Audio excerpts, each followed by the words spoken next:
In the old city of Clarendon, beneath a foundation laid by faith, they buried a secret. Not a metaphor, not a parable.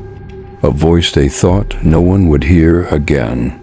This is not a story of demons and miracles. It's a story of corruption, of silence sold in the name of salvation, of a woman who wouldn't stop asking questions, even after the church burned the answers. Her name was June Marlowe, former school teacher, widow, legal investigator, and what she found buried in the soil beneath the town's church would shake a nation.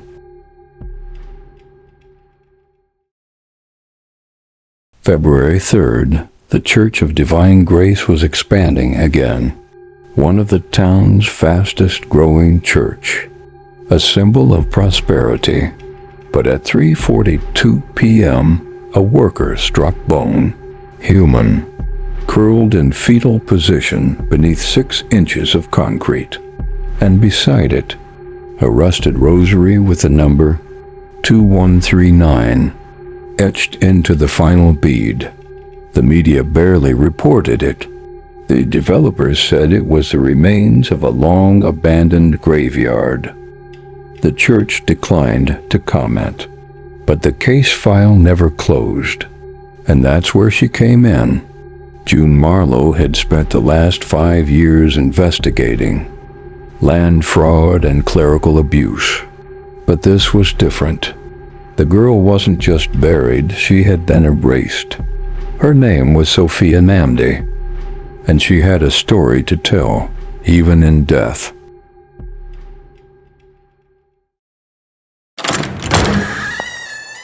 The first time June Marlowe stepped into the Church of Divine Grace, it smelled like bleach and blood.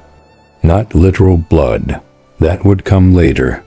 This was the sterile kind, hidden guilt, the kind that lived under the pews and between hymns. Everything was too clean, too white, too perfect. Marble floors that hadn't seen a single poor man's shoe. Crystal chandeliers that sparkled above empty donation boxes. She walked behind the crime scene tape, past a trembling usher, down into the foundation pit behind the altar. The grave was shallow, not because they didn't care, but because they didn't expect anyone to look. The girl had no name, no ID, just a rosary clenched in her fist and a torn school uniform with a long-forgotten emblem stitched into it. June crouched beside the forensic lead, her voice steady. "Who found her?" June asked. "Construction workers, pouring concrete." She was under the first layer of support columns. The forensic lead replied. June stared at the skeleton. Something about it was wrong. Too deliberate. Too symbolic. She wasn't just buried, she murmured. She was entombed. The forensic tech raised an eyebrow. Religious ritual? June stood, brushing dirt from her hands. That's what we'll find out. The file arrived in a plain brown envelope. No return address. No markings, just a single word written on the back in red pen. Remember. June didn't open it right away. She sat in her one-bedroom apartment, the sirens of the city keeping rhythm with her thoughts. Her apartment looked like someone lived there once, then stopped halfway. Books stacked in corners, clothes folded but never put away, and 2 empty frames on the wall where photos used to be. One of those photos was of a man, her husband, Depot, smiling and alive. She traced the envelope's edge with her nail. Inside were 3 items. A birth certificate, Dami Addedeo, born 1999, a newspaper clipping, Boy dies in house fire. Son of popular preacher among victims. A photo, blurry, taken recently. The boy Dami, now a young man, alive, wearing a hoodie, standing beside a black SUV.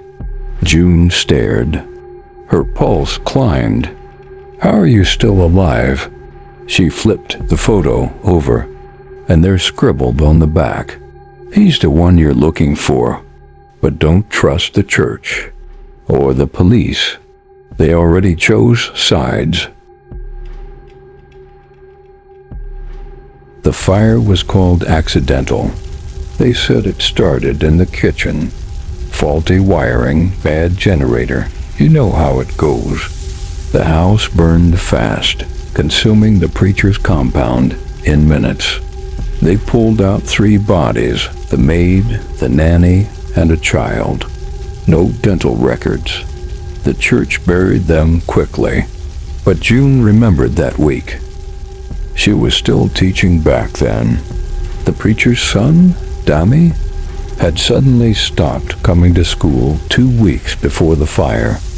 No explanation, no warning. Now the girl in the grave wore a uniform from that school. June walked into the Ministry of Internal Records like she belonged there, wore a clean blazer, carried a heavy bag, didn't smile.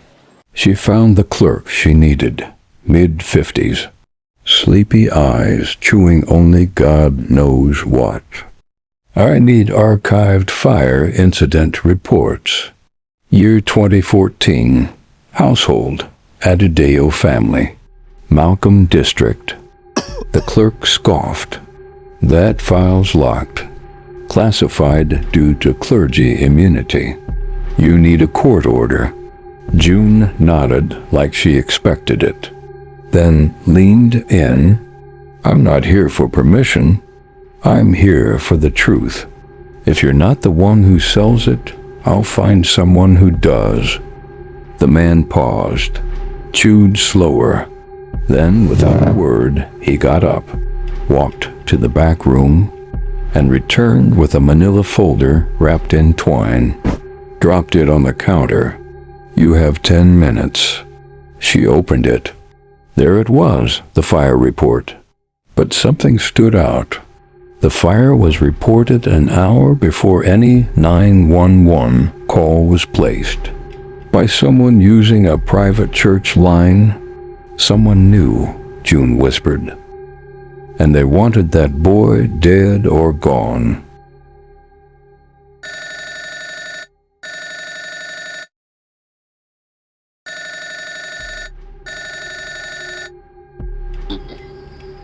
Stigen, Sean Star.